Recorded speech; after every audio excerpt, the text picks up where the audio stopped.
In this video, I'll be showing you how to make a bumblebee costume. Not the sexy type, but the fluffy huggable type.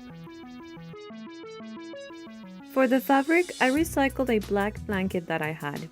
And I also bought a yellow bathrobe for less than $5 that I thought was perfect for this. I'm trying not to spend too much money on this project since I'm only going to wear it once. The front pattern is just an oversized underwear piece, where you'll draw the stripes as big or as small as you want them to be.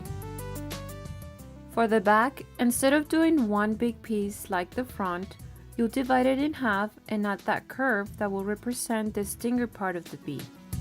And then draw the stripes, but making sure that they match with the front ones when you put them together.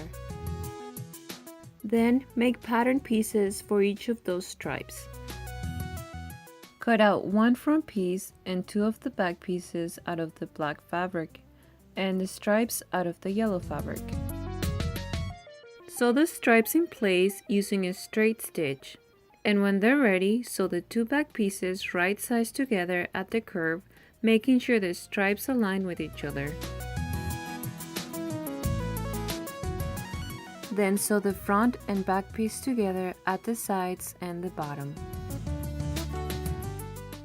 For the lining, I folded in and taped down the front pattern half an inch so it's a bit smaller. And for the back, I worked with the half pattern that doesn't have the curve for the stinger.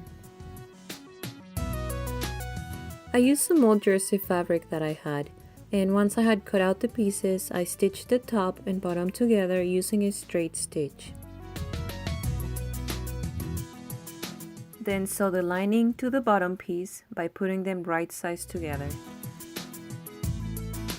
I used a half-inch seam allowance for everything, and since we're going to be adding elastic, I did another stitch line 3/4 away from my seam allowance, but leaving a 1-inch opening to put the elastic through. Do the leg holes first. Use a safety pin to help you slide the elastic in through the opening. Once you put it in, you can finish the two seams to close it.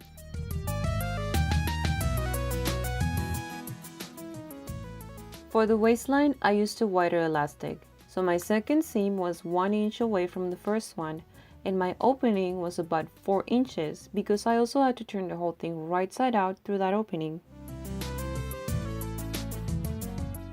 Now the fun part. Through that same opening, we're going to be putting the filling in. How much filling you use depends on how bulky you want the costume to be, but most likely you'll be using a lot of it.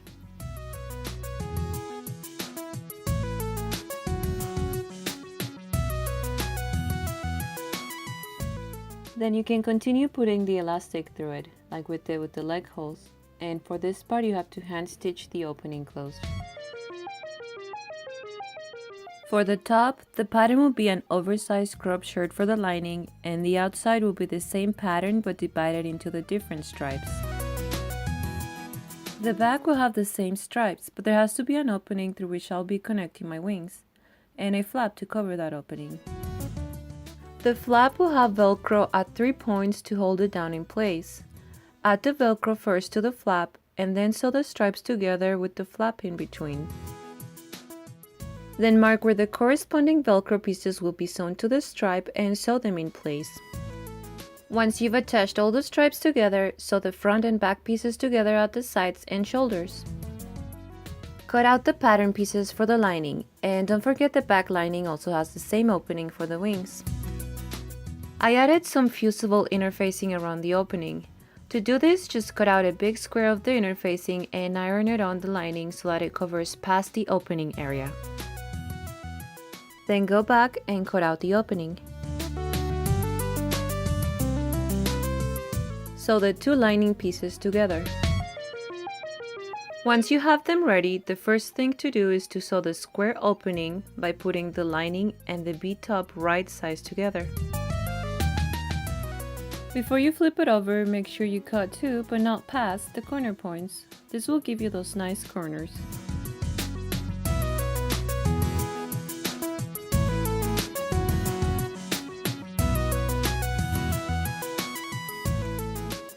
And then edge stitch around the opening to finish it off.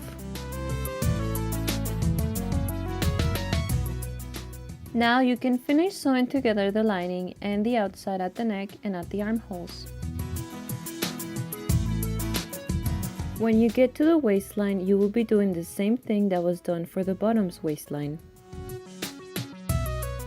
And don't forget to leave an opening big enough to flip everything right side out and put the filling in.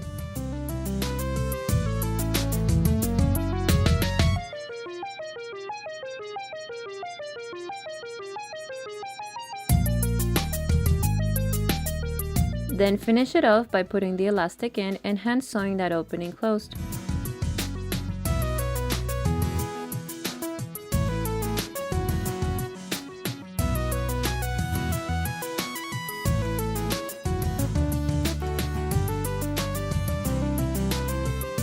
And we are done. Put your wings on and we're ready to go.